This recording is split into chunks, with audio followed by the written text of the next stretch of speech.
Hello guys. आज আমি বানাবো রিং পাস্তা। আর রিং পাস্তা বানাতে লাগবে সস, ডিম, পেঁয়াজ কুচি, গাজর, আলু। আর কড়াইতে তেল দিয়েছি, তেলটা গরম হয়েছে। এবার আমি কুচি করা পেঁয়াজ আর ছিঁড়ে রাখা কাঁচা লঙ্কা একসঙ্গে দিয়ে দিয়েছি। এবার আলু গাজরটাও দিয়ে দিতে হবে। পাস্তা বানানোর জন্য এবার দিতে হবে মশলা, জিরে পাউডার 1 চামচ, লঙ্কা পাউডার 1/2 চামচ,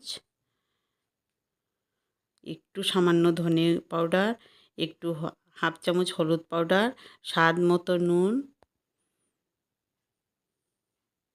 দিয়ে এবার ভালো করে মিশিয়ে নিব। এবার সবজিটা সরিয়ে আমি তেলের মধ্যে ডিমটা দিয়ে দিলাম, 2টি ডিম দিয়ে দিলাম।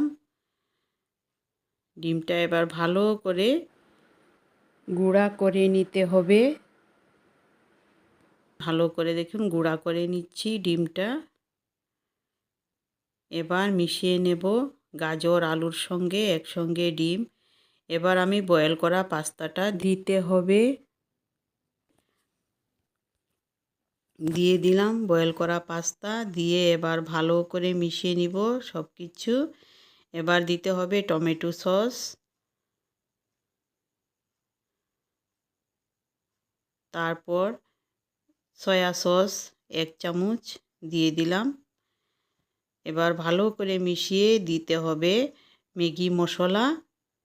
ম্যাগি মশলাটা দিলে খুব টেস্ট হয় খেতে। ম্যাগি মশলা পাস্তার মধ্যে। এবার দিয়ে দিব চিজ, কুড়িয়ে চিজটা দিয়ে দিব। গরম অবস্থাতেই আমি চিজটা দিয়ে দিলাম। এইভাবে চিজটা দিলে খুব ভালো মতো খেতে ভালো হয়, টেস্ট হয়। চিজটা পুরা পাস্তার সঙ্গে মিশে যাবে, আরও টেস্ট হবে খেতে। এবার গ্যাসটা অফ করে দিলাম।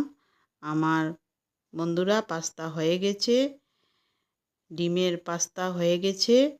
দেখুন ডিমগুলো দেখা যাচ্ছে সুন্দর, ভালো লাগবে খেতে। বন্ধুরা এভাবে আপনারাও বানাবেন।